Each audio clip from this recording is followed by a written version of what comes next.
Marriage is not just about butterflies అండి. Chemical కాదు, attraction, infatuation కాదు. Marriage is about long innings. అక్కడ ఏంటంటే వాళ్ళ కమిట్మెంట్, లాయల్టీ, ట్రస్ట్ మిగతావన్నీ ఉంటాయి కదా, బట్ అన్నింటిని బేరేజ్ వేసుకోవాలి. మళ్ళీ కొత్త లైఫ్ పార్ట్నర్ వచ్చారు లైఫ్లో, వాళ్ళు బెటర్. టెస్ట్ మ్యాచ్ కాదండి, లైఫ్ టైం మ్యాచ్ అండి ఇది. ఈ మ్యాచ్లో అందుకే చూడాలి, ఏదో ఇన్ఫాక్చుయేషన్గా ఏదో మళ్ళీ ఏదో ఆ స్పార్క్ వచ్చింది అనేది అది ఎప్పటికి ఉండదండి. కాలేజ్ డేస్ ప్రేమ అనేది స్లోగా ఫేడ్ అవుతుంటుంది. సో వాళ్ళు ఏంటంటే లాంగ్ టర్మ్లో ఎక్కువ నష్టపోతారు. ఒకవేళ ఎక్స్ట్రా మ్యారిటల్ అయితే అది డివోర్స్ వరకే దారి చేస్తుంది.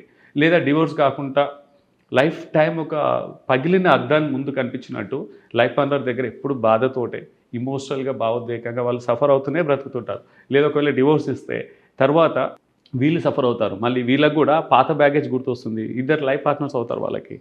నేను మళ్ళీ విడిపోవాల్సింది కాదు, నేను మళ్ళీ రీకనెక్ట్ కావాల్సింది కాదు అని ఒక పశ్చాత్తాపం, రిగ్రెట్స్కి వెళ్ళిన వాళ్ళు కూడా చాలామంది ఉన్నారు. సో ఇక్కడ ఏంటంటే ఎవరి లైఫ్ వాళ్ళది చాయిస్. ఇప్పుడు పర్సనల్ చాయిస్ వాళ్ళదే, కానీ ఒక అవేర్నెస్తో, కంప్లీట్ అవగాహనతో ఒక స్టెప్ తీసుకుంటే బెటర్. ఒకసారి తప్పైంది, మళ్ళీ రెండోసారి సిమిలర్ తప్పు కానీ ఇంకా వరస్ట్ తప్పు కానీ చేయకూడదండి. బెటర్ డెసిషన్స్ అనేది చాలా ఇంపార్టెంట్, ఇన్ఫార్మ్డ్ డెసిషన్స్.